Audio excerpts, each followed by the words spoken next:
So you all know we're here to unveil Still Time. It's Merriam's first placemaking project. During my talk, I'm going to thank a lot of people, and I'm going to do a quick summary of how we arrived at today's event. And I'll introduce our artist and let him talk. He only has 45 minutes to talk. It's been said that after our basic needs are met, human beings will seek beauty, a sense of community, and a bit of mystery. Still Time gives us a place to grab some of each of those. Beautiful sounds, the mystery of wind gusts, thank you very much, and a stronger tie to your community. I'm confident you've already shared a conversation or two of one kind or another about Still Time. I hope you'll have many more conversations with your neighbors as you share a variety of experiences on your many return visits. You never know when the wind will blow or what beautiful tones you will hear.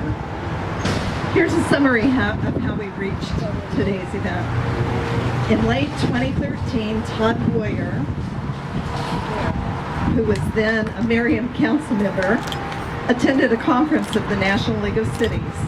Todd learned about intentionally creating spaces in various cities where people can gather and interact with each other. He wanted to enhance Merriam with places that provided us with accessible, unique art and experiences. He developed a plan, presented it to the rest of the council, and after much discussion and revision, the council approved the budget for a 5-year placemaking plan. This is a very uncommon way to fund and support an increase in public art. I'm really, really proud to be part of that. Once the budget was in place, Mayor Sissom appointed Todd as chairperson of a placemaking committee. The members were invited from a variety of occupations, hobbies, volunteer experiences, backgrounds including business, education, construction, government, landscaping, and art. And we also made sure to have a mix of elected staff and non-elected people. Everyone on the committee was and is a resident of Merriam. I'd like to take this opportunity to name and thank each of the committee members for their dedication, communication skills, because we all know communication involves listening as well as talking. And they all did a great job staying focused on the project at hand. Jerry Becker, would you raise your hand? Yeah. Jerry Becker, Pam Thompson is not here right now. Stoney Bogan. Todd Boyer. Al Frisbee, Phil Lammers, Kathy Stoll. Here she is, back there. There she is. And Jan Schoonover. I was pleased to serve with each of you on such an exciting project. Our first meetings were spent educating ourselves about the vision and wordsmithing a mission statement. It ended up being, our mission is to enhance Merriam's identity through amenities that integrate our history, values, culture, and geography. Pretty big, tall order we put there. The committee identified and prioritized potential placemaking sites. Pretty quickly, we found we needed an expert to connect us with the art community and to guide us through our selection process. We chose Merriam resident James Martin, who's trying to hide, but he's not doing a good job of it. And he served as our professional art consultant. I am so glad we hired him. He sent out the initial request for qualification, and we had 125 artists respond. The committee, along with James' expert guidance, chose only 4 artists out of that group to present proposals that were specific for this site. And then we made our choice. We recommended it to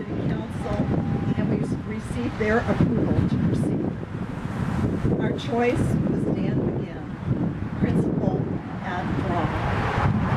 Dan has more than 25 years of experience in architectural and site design and is dedicated to the creation of inspired places.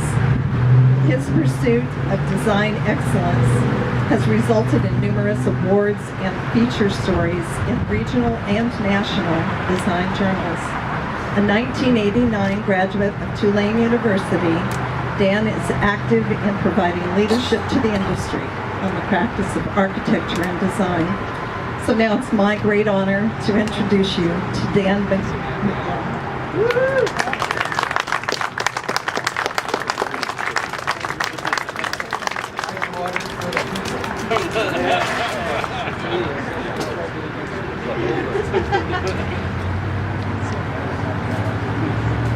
So my wife and son are here, and he's 6 years old now. He's just going to start remembering stuff.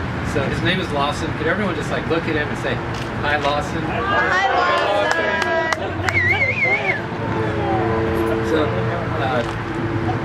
thanks for that great introduction. You made it sound like I did it. Actually, this was a big collaboration with a lot of different folks. I'll thank them later on. But my partner at Draw is here somewhere, Dominique, somewhere, maybe? Oh, there she is. So at Draw, we really focus on creating authentic and inspired places for people to gather, and that's what we do. And so when this project came up, we just hustled to really be part of it. So we're just such a huge honor to have been selected as the first of the 5 placemaking projects. So we always, when we start a project like this, we always spend time trying to understand the place. I spent a lot of time here during fall and cold weather and got a sense of day and night, what was happening. And you know, certain things start to become apparent, like it's a very busy place. People are in a hurry when they get to this intersection. You don't get to a red light and say, "Oh, goody, I get to hang out and watch some other folks." You're just in a hurry here. It's a little loud, a little gritty as this intersection bustles by. Turkey Creek is right here. It's windy, we noticed, and so we wanted to try to create something that kind of was the opposite of that. Something that really slowed things down and that had a sense of kind of deeper time. And something that kind of maybe, if you're driving, or ideally if you're even a pedestrian, you could come and just sort of kind of stop time for a little bit. That's where the name came from. So yeah, so that's, in our minds, that's what makes a piece authentic, that either it amplifies or balances the site conditions. So really this piece could only exist here. This was exactly created for this spot in Merriam. It's meant for people to gather and walk, as you all are. And there's a little bonus that you get when you do that, the chime that Paul Rudy worked on. But it's also meant for people with cars to drive by and just be a visual marker of this corner and to kind of communicate that Merriam is different and special. The idea hit us pretty early on as far as understanding the site. The limestone you'll find lining the sides of Turkey Creek, the actual industrial pipes that are inside the tower. This kind of came from the whole idea of the automotive industry that's kind of really strong here.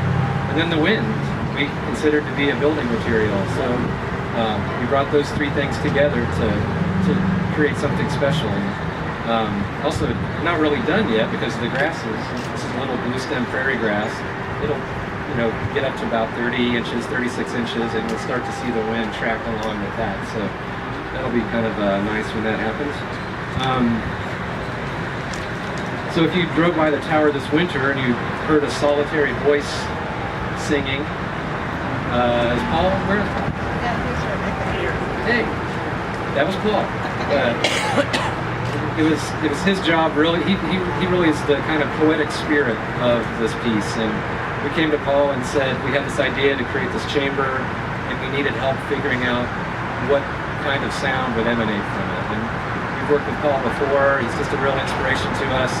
He took it absolutely full on and created a series of 6 tones that resonate specifically with this chamber. So he would consider this whole tower an instrument, but also I think he'd consider the whole site the instrument because of it's not just the sound of the chimes, but it's also the sound of the chimes might make you pay attention more to the sounds of the city. And it's just kind of a tool to help you raise awareness of being present at the moment. So a couple of final things. I found that when you propose something unique and authentic to be built, that the craftspeople really get into it, and that's the case here. The stone workers and the steel workers and the people that made the chimes and even the license plate manufacturer and all, to a person, everyone went above and beyond to try to create something special. I think people do the same thing every day, and we give them an opportunity to do something unique. They really embrace it. That's the same with Draw too. So I can't tell you how much we appreciate this project.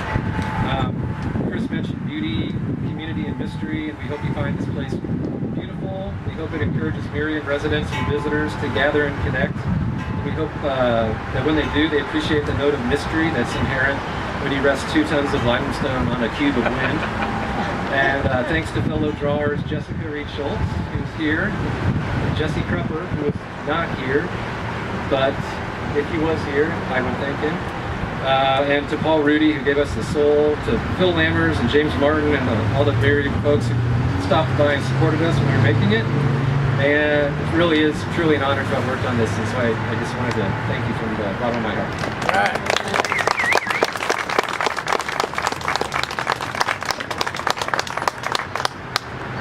Thank you, Dan. I'm sure we would have long applause if it weren't so hot. I also want to do a personal thanks to Paul Rudy, the MKC sound artist. The tones are just lovely. And to thank all of the Draw implementation team, and a special thank you to our own Public Works team. Still Time will identify this corner overlooking Turkey Creek and the historic intersection of Merriam Drive and Johnson Drive because it melds some elements of our early inhabitants, the railroad, our automobile industries, and the wind, creating a unique Merriam sound oasis with every single visit. So be sure and come back often. And as a representative of the Merriam governing body, I present to you the innovative center of our newest gathering place, Still Time.